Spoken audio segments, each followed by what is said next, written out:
Controle de um reator nuclear. Neste site foi encontrado simuladores de jogos interessantes. Dentre eles, foi proposto o controle na simulação deste programa, que é um simulador de um reator nuclear, que apresenta boa oportunidade para aplicar os conhecimentos de controle de processos. Foi proposto ao nosso grupo apresentar a curva de resposta dinâmica do processo, a função de transferência modelada para o processo com simulador dinâmico feito com a ferramenta Cycles do Scilab, o projeto de sintonia e operação de um controlador do tipo proporcional em malha fechada com o processo. A campanha de funcionamento teve como objetivo a avaliação da ação do controlador em malha fechada. O objetivo é produzir eletricidade sem causar um colapso, tentar encontrar o equilíbrio entre a produção de energia eficiente e manipulação segura dos equipamentos. A planta consiste em um reator, em um trocador de calor, em uma turbina e uma torre de resfriamento. Pode-se ajustar a posição das barras de grafite, onde fica o urânio. Podem ser ajustadas também a vazão de refrigerante primária, que transporta o calor para o trocador de calor, e a vazão do refrigerante secundária para a turbina. Fica evidente a partir desse gráfico que todo o processo é função única da quantidade de combustível, e a potência máxima encontrada foi no momento em que o combustível estava com 53% restante. Evitando tratar o problema como transiente, criamos uma equação lógica a qual torna o processo invariante com o tempo, pois o produto do valor de combustível pela altura das barras é constante. Para isso, x deve variar, já que a quantidade de combustível C não pode ser controlada.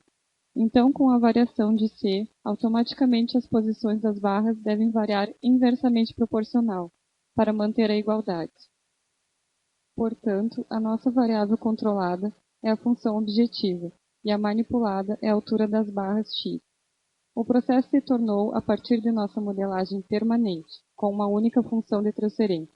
Para uma temperatura de reator igual a 691, x é igual a 16 e C igual a 53, sendo o produto 848.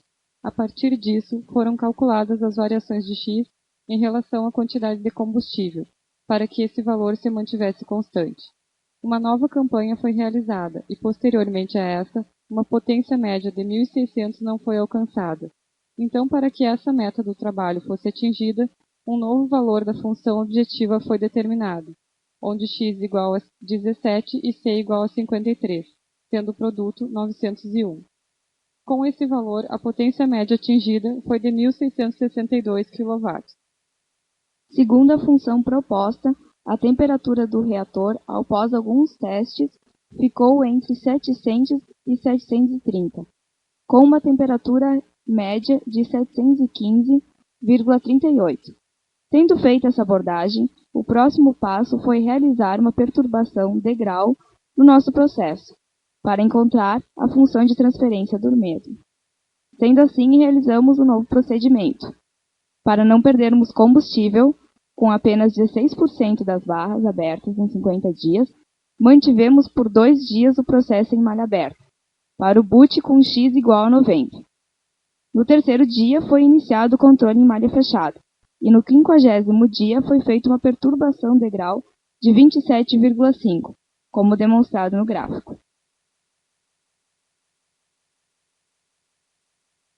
Essa perturbação de grau acarretou na seguinte diferença dos gráficos de temperatura de reator versus tempo.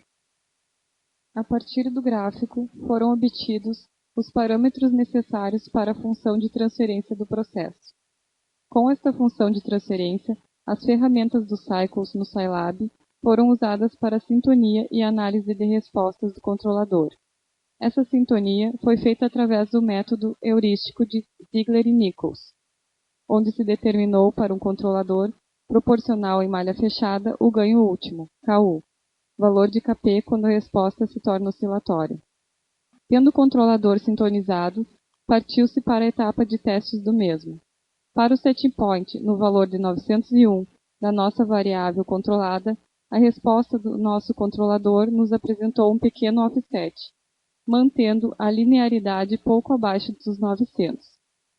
Provocou-se então uma perturbação de grau no dia 50, e em função disso, o nosso controlador deu uma resposta alterando o set point para um novo valor pouco acima dos 900, sendo que ele deveria apontar o valor de 928,5 na variável manipulada, valor este previamente calculado. O principal motivo desse offset é por usarmos um controlador do tipo proporcional, onde não é possível eliminar tal erro. A resposta do controlador é mostrada na figura seguinte. Após a aplicação da função objetivo, a ação do controlador sem perturbação a fim de transformar o problema em pseudo-transiente e ser executado um distúrbio de grau de 23 na variável Q no dia 50, gerou a seguinte curva de resposta dinâmica.